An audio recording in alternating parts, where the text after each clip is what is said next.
वैसे तो आजकल की दुनिया में हम लोग व्हाट्सएप फॉरवर्ड्स को बहुत ज़्यादा गंभीरता से नहीं लेते हैं, लेकिन ये वाला जब व्हाट्सएप फॉरवर्ड मेरे पास आया तो इसने मेरी सोच पर एक गहरा असर डाला है और मैं चाहता हूं कि इसको आप ध्यान से सुने। ये व्हाट्सएप मैसेज है भगवान का घर के बारे में। कल दोपहर मैं बैंक गया था तो वहां एक बुजुर्ग भी अपने काम से आए थे। वहां वो कुछ ढूंढ रहे थे। मुझे लगा शायद उन्हें पेन चाहिए, इसलिए उनसे पूछा तो वो बोले, बीमारी के कारण मेरे हाथ कांप रहे हैं और मुझे पैसे निकालने की स्लिप भरनी है, उसके लिए मैं देख रहा हूं कि कोई मदद कर दे। मैंने बोला, आपको कोई आपत्ति ना हो तो मैं आपकी स्लिप भर देता हूं।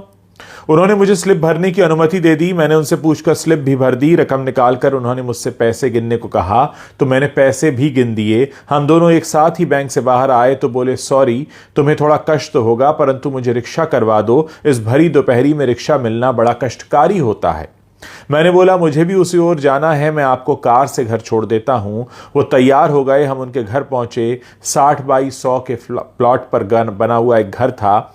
घर तो क्या कहें, बंगला आप कह सकते हैं इसे। घर में उनकी वृद्ध पत्नी थी। वो थोड़ा सा डर गई कि इनको कहीं कुछ हो तो नहीं गया जिससे उन्हें कोई छोड़ने एक अपरिचित व्यक्ति घर आया है।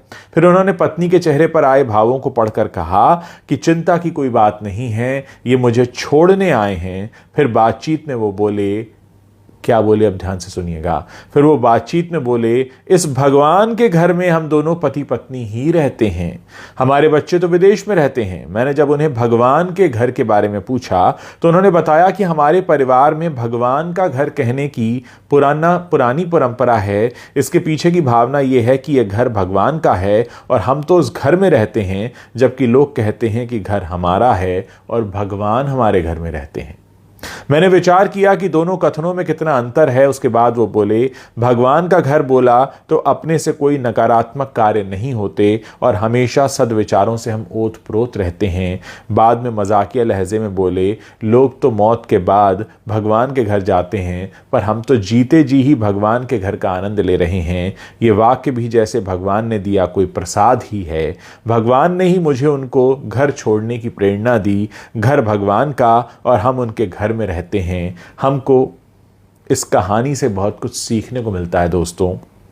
अगर हम इस पर अमल करना शुरू करेंगे तो हमारी आने वाली पीढ़ियों के विचार भी वैसे ही हो जाएंगे। अच्छे कार्य का प्रारंभ जब भी करो वो एक नई सुबह होती है। ज़रा सोचिए, अगर आप अपने घर को अभी से भगवान का घर कहने लगेंगे तो उसके अंदर से जितनी नेगेटिविटी है, जितनी नकारात्मकता है, वो खुद ही बाहर हो जाएगी और फिर हमें कुछ अपने अंदर ये सोचने की ज़रूरत नहीं है कि हम किस तरह से बिहेव करें अपने घर में। जब आपको पता होगा कि आप भगवान के घर में रह रहे हैं, भगवान का घर यानी मंदिर, और मंदिर में कैसे जाते हैं, सर झुका होता है, मन में कोई क्लेश नहीं होता, मन में कोई गलत भावना नहीं होती। और ऐसे ही अगर आप अपने घर में रहना शुरू कर दें तो यकीन मानिए कि पूरा जो संसार है वो स्वर्ग बन सकता है। इस मैसेज को आप फॉरवर्ड भी कर सकते हैं, बहुत से लोगों तक पहुंचा सकते हैं, ताकि बहुत से लोग आज से, अभी से, इसी वक्त से अपने घर को भगवान का घर मानने लगें और भगवान के घर में जितनी श्रद्धा से जाया जाता है, जितनी श्रद्धा से रहा जाता है, वैसे ही रहने लगें।